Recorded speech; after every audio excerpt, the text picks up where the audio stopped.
Why is society overly feminized? Well, I didn't ever say that society was overly feminized. So if we're going to discuss my views, we should use my actual word. Purpose precisely. I am quoting things that you said. Why? What is it that you're trying to establish? Because you said that. I thought we were talking about masculinity. We are. No, we're not. Yes, we are. How are we talking about masculinity? Because I'm asking you what you think of men and of women. Basically what you've been trying to do, I would say for the last 15 minutes, is put me into a sequence of corners by accusing me of various forms of misbehavior. So why are we doing that? What's the point here? These are things that you said. My job as a journalist is to ask questions about what you represent and the ideas that you defend. Your job is also to select the things that you might ask about in some manner that doesn't indicate a substantive bias. You picked 3 things to talk to me about in the last 20 minutes that were very carefully selected. Like, why did you pick those things? Because this is my job. Should your right to freedom of speech trump a trans person's right not to be offended? Because in order to be able to think, you have to risk being offensive. I mean, look at the conversation we're having right now. You know, like you're certainly willing to risk offending me in the pursuit of truth. Why should you have the right to do that? It's been rather uncomfortable. Well, I'm very glad I put you on the spot. Well, I'm very glad that I have exercised my freedom of speech. You get my point. It's like you're doing what you should do, which is digging a bit to see what the hell's going on. So and that is what you should do. But you're exercising your freedom of speech to certainly risk offending me. And that's fine. I think more power to you as far as I'm concerned. So you haven't sat there and... I'm just trying to work that out. I mean... Ha, gotcha. You have got me, you have got me. Maybe you just think that women should be equally represented in the decision-making fora of our nation. Maybe that's really just about having proper equality in a body that's meant to be representative. Well, I do believe that women should have... I don't understand your question, I guess. I guess you don't. That's pretty obvious, unfortunately. Well, how about if you phrase it more clearly, instead of just insulting me? Look at it this way. Let's talk about quotas for a minute. So there's a very wide array of jobs that are fundamentally done by men. So, for example, Member of Parliament, 99.9% of sorry, bricklayers... Alex, I'm going to stop sledging you now, I promise. I'm happy to give my minute to Jordan. 99.9% of bricklayers are men. Should we have quotas for women? Is bricklaying representative democracy? That has nothing to do with the question. The question is if there's evidence of structural inequality and oppression because women aren't precisely represented at 50% in all professions at all levels, then why don't we have a conversation about having women represented in all professions at all levels? Why do we talk about the C-suite, for example? Why do we talk about politics and positions of power? Why don't we talk about it across the board? Okay, So that's my idea of the patriarchy, which is a system of male dominance of society. Yeah, but that's not my sense of the patriarchy. So what's yours? Well, in what sense is our society male-dominated? The fact that the vast majority of wealth is owned by men, the vast majority of capital is owned by men. Women do more unpaid labour. A very tiny proportion of men, and a huge proportion of people who are seriously disaffected are men. Most people in prison are men. Most people who are on the street are men. Most victims of violent crime are men. Most people who commit suicide are men. Most people who die in wars are men. People who do worse in school are men. It's like, where's the dominance here precisely?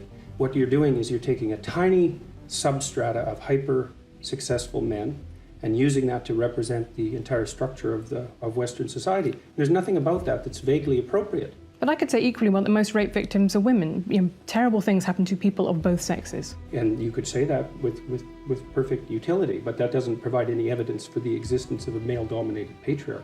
Well, it just means that terrible things happen to both genders, which they certainly do. But there are almost no women who rape men, for example. So that is an asymmetry there in sexual violence. Well, yes, there's an asymmetry in all sorts of places, but that doesn't mean that Western culture is a male-dominated patriarchy. The fact that there are asymmetries has nothing to do with your basic argument. I want to know, what is your answer to young people for some of the really big problems facing humanity, like the climate catastrophe, like economic crisis, like the precarious job market, because they just don't, like, you talk all this much about individual responsibility. Most of us are never going to be able to afford to have all of these assets to have responsibility over. So what is your advice beyond banal comments like clean your room? Well, it's actually rather difficult to answer a question that ends with your comments are banal politely.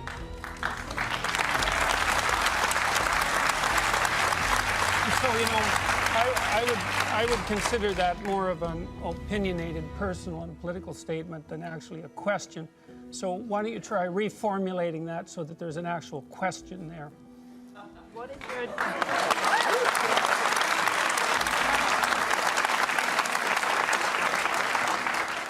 So what is your advice to young people when you talk about you need to be individually responsible, but when there are things that are so far out of our control, like climate catastrophe, like the precarious job economy, like the economic crisis, what is your answer to Do you think that you're worse off than questions? your grandparents?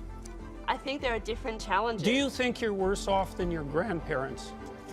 I think that Jordan, once again, we're not going to cross-examine our questioners. Fundamentally, I'm a psychologist, and my experience has been that people can do a tremendous amount of good for themselves and for the people who are immediately around them by looking to their own inadequacies and their own flaws and the things that they're not doing in their lives and starting to build themselves up as more powerful individuals. And if they're capable of doing that, then they're capable of expanding their career.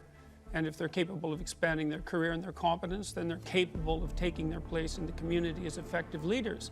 And then they're capable of making wise decisions instead of unwise decisions when it comes to making collective political decisions. I'm not suggesting in the least, and have never suggested, that there's no domain for social action. I'm suggesting that people who don't have their own houses in order should be very careful before they go about reorganizing the world, which happens in many ways. Why do you feel that someone's personal gender identity and pronouns infringes your free speech? Can one not also argue, based on your interpretation, that professors can use racial slurs in their classroom and that the inability to do so would violate their freedom of speech? There's a difference between saying that there's something you can't say and saying that there are things that you have to say. And I regard these made-up pronouns, all of them, as the neologisms of radical PC authoritarians. Do you understand that? And I'm not a fan of that sort of person. And the reason I'm not a fan of that sort of person is because I've done my homework. I've read everything I can get my hands on in the development of authoritarian political systems, and I know the literature inside out and backwards. And I am not going to be a mouthpiece for language that I detest. We had that series of statements from you. Speaking clearly is one of your 12 rules. And I wonder why it is that in a situation like that and in many other situations, what actually happens is that you sow confusion. I don't sow confusion. The journalists that interview me sow confusion. Well, the woman who wrote the New York Times article. Why do you think that happens? That you get misinterpreted in your views so often? With her, it was absolutely clear. I spent 2 days with her, and we spent 30 seconds talking about enforced monogamy, and she's a very smart woman, and she knew exactly what I meant, and chose to make that the centerpiece of the article for I would say, to attract attention in a way that was completely inappropriate. But you know, it's not just the journalists from the New York Times. You know that this happens over and over and over. That's because the journalists read each other's journalism, and they don't read the books, and they don't watch what I'm saying. Never with you. The fault is... Well, no, the fault is sometimes with me. I mean, it's not like I always say everything perfectly. But there's no, it's getting dull to read the journalistic accounts because they're just mirror images of everything that's been written over the last year and a half. And the same old things. There's 10 epithets that are generally thrown at me, every one that you can possibly think of. And people have gone over everything I've said to my students for the last 30 years, almost all of which is recorded, and found absolutely no evidence for any of that, even once. I would say that there is a lot online of journalists actually trying to interview seriously, trying to get towards a proper understanding. And that, what you just said to me, is a very common thing you say.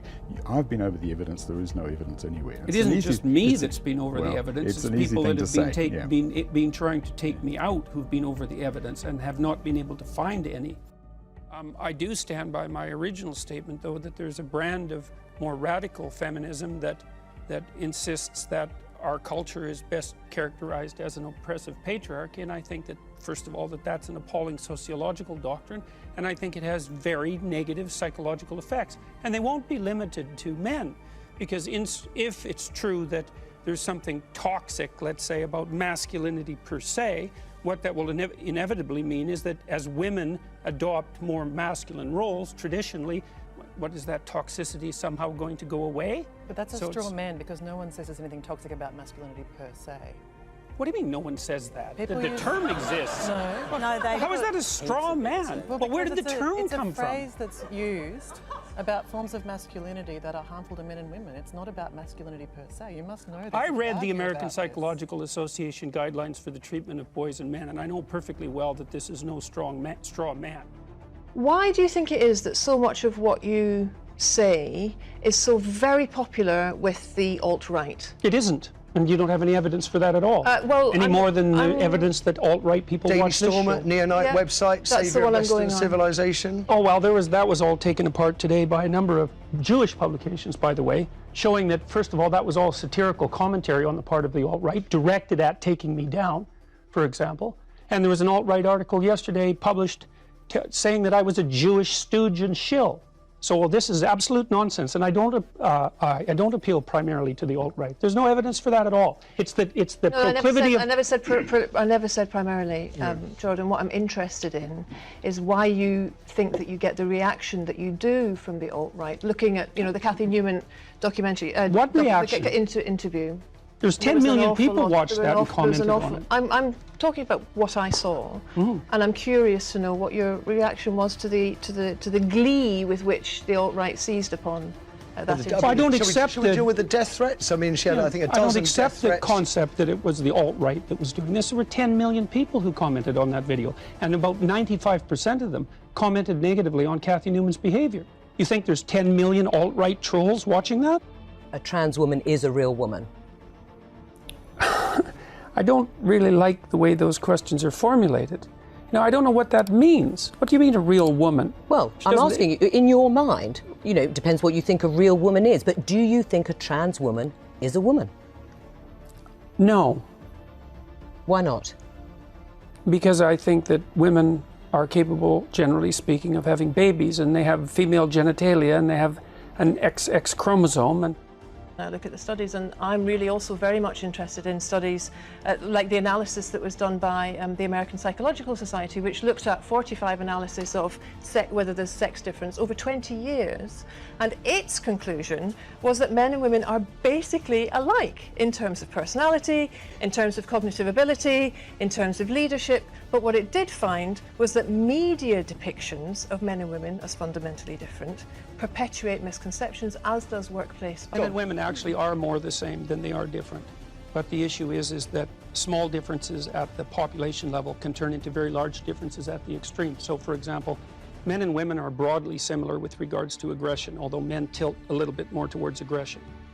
So that if you picked a random person out of the population, male and female, and you guessed that the male was more aggressive, you'd be right 60% of the time. But if you take the 1 in 100 most aggressive people, they're all male, and that's why the overwhelming proportion of people who are in prisons are male. Now, do you want to equalize that, just out of curiosity? What about bricklayers? They're 99% male, and we've got about 3/4 of the population now in universities in the humanities and social sciences are female. Yeah. Are we going to equalize that? And men work longer hours, they work more dangerous jobs, they're more likely to move, they're more likely to work outside, they're more likely to participate in jobs in the STEM fields that are scalable, they make more money for those reasons, and that's all hidden under the idea that the reason that men and women make different amounts of money is because of their gender. It's a very simplistic analysis.